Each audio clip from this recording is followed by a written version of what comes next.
Manusia disebut sebagai konsumen karena tidak mampu menghasilkan makanannya sendiri.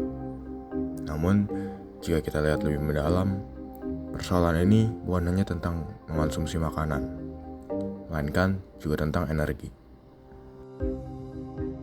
Pemirsa, di tengah-tengah pemadaman listrik, warga ibu kota masih tetap habiskan aktivitas di luar rumah. Di era modern, energi listrik telah menjadi kebutuhan utama manusia untuk bertahan hidup. Tanpanya, kehidupan sehari-hari akan terasa sulit. Sayangnya, di tengah kesibukan kita, mungkin jarang sekali ada yang berhenti sejenak untuk bertanya dalam benak masing-masing. Sebenarnya, dari mana energi listrik yang kita nikmati ini berasal?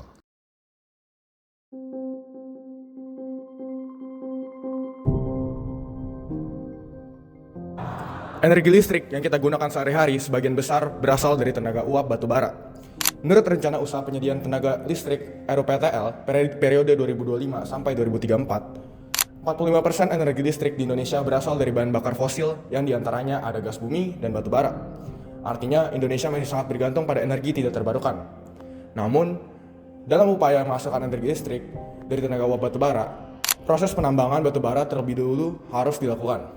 Setelah itu, batu bara yang telah diperoleh akan ditransfer ke PLTU yang sebagian besar PLTU terdapat pada pulau-pulau berbeda sehingga harus menggunakan kapal tongkang. Kemudian, batu bara baru bisa digunakan untuk diubah menjadi energi listrik.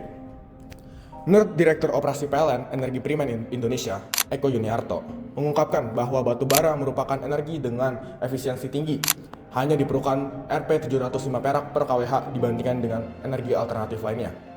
Di samping harga yang murah, ada konsekuensi yang harus ditanggung, yaitu ongkos lingkungan, sosial ekonomi, keselamatan umum, dan kesehatan masyarakat yang dibebankan kepada mereka yang terdampak dari aktivitas pertambangan dan PLTU.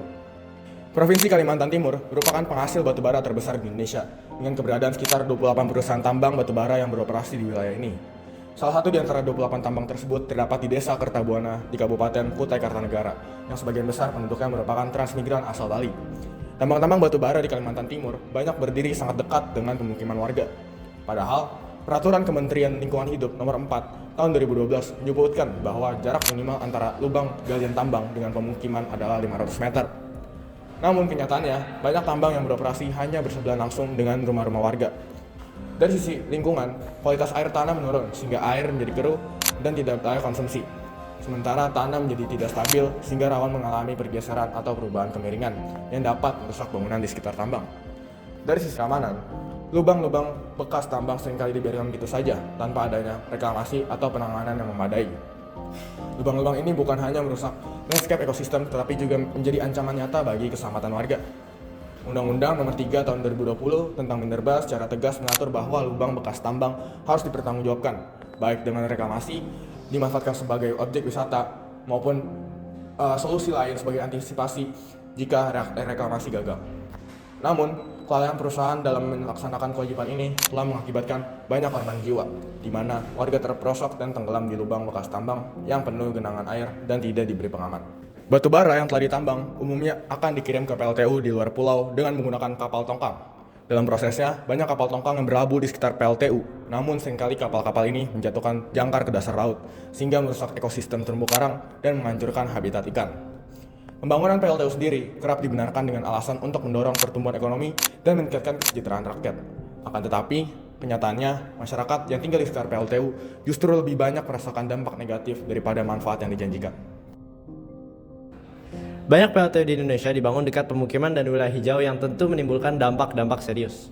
Polusi dari PLTU menyebabkan ribuan kematian dini, bayi yang lahir dengan berat badan rendah, serta berbagai penyakit pernafasan.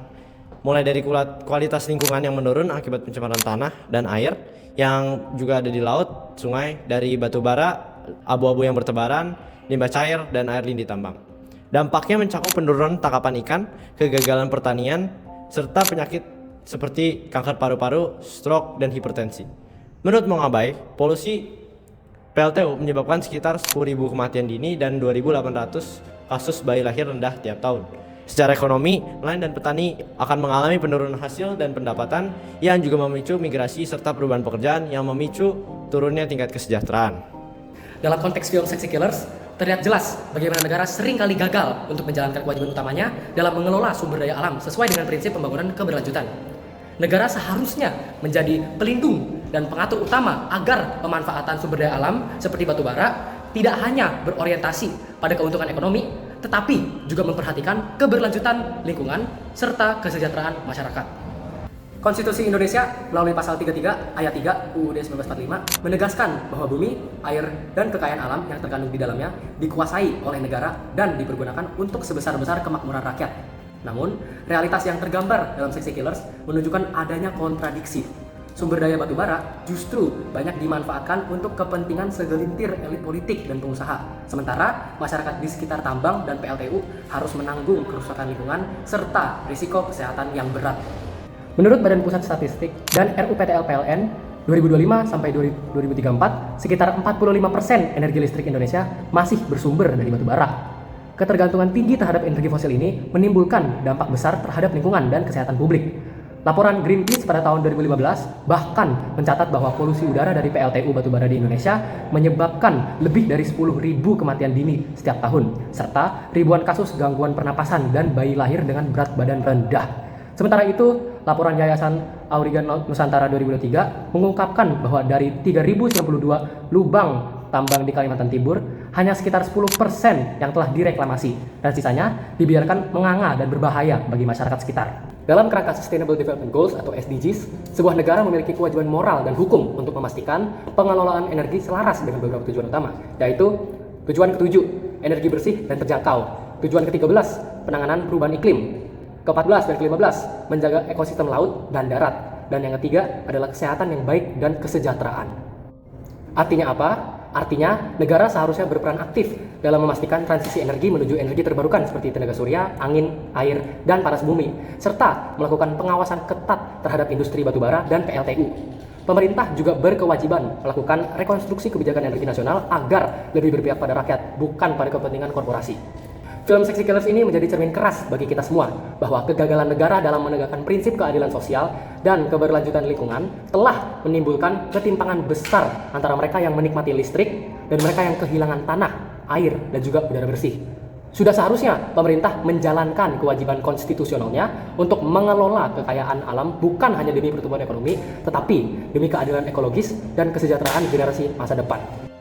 Dari berbagai data dan fakta yang telah disajikan, kami bisa menyimpulkan bahwa eksploitasi yang terjadi pada lingkup wilayah pedesaan Indonesia sudah mencapai titik yang ekstrim. Dari kawasan tambang di daerah pedalaman Kalimantan Timur seperti yang terjadi pada film Sexy Killers, hingga situs PLTU batubara yang terjadi di Pulau Bali.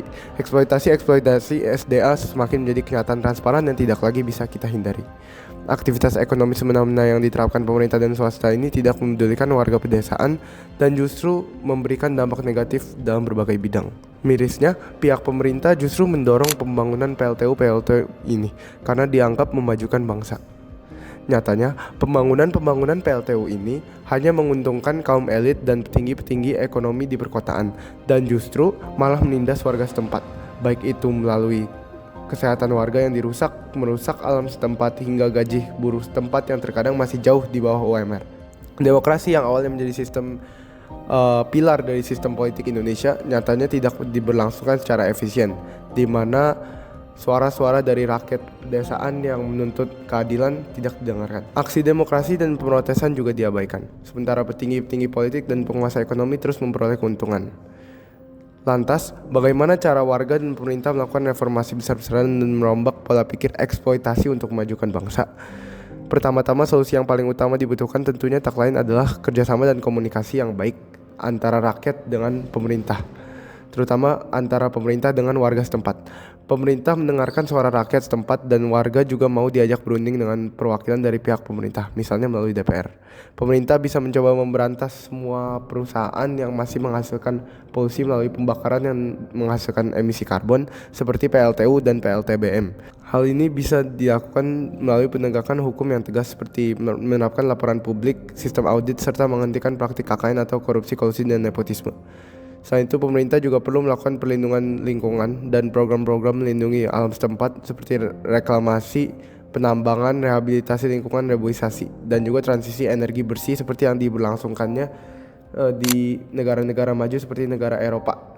juga bisa menjadi solusi yang efektif terhadap permasalahan ini, seperti dengan memanfaatkan tenaga surya, angin, air, maupun panas bumi. Energi yang dihasilkan dari pembangkit listrik ini juga wajib didistribusikan ke seluruh warga, bukan cuma warga yang menjadi kaum elit, melainkan warga setempat juga. Terakhir, pemerintah juga perlu mendorong pendidikan bahaya polusi agar rakyat bisa semakin peka.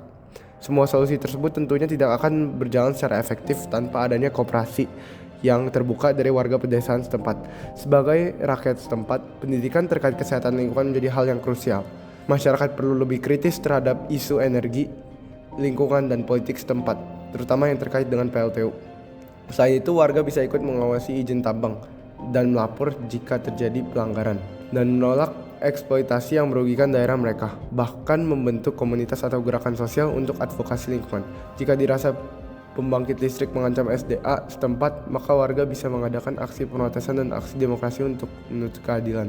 Masyarakat harus berani menyuarakan keluhan terhadap aksi yang mengancam kondisi alam daerah setempat, baik itu melalui media sosial, petisi, hingga pidato setempat maupun video yang kami buat saat ini. Dengan begitu, kemakmuran Indonesia akan terus berkembang tanpa memakan korban darah Indonesia.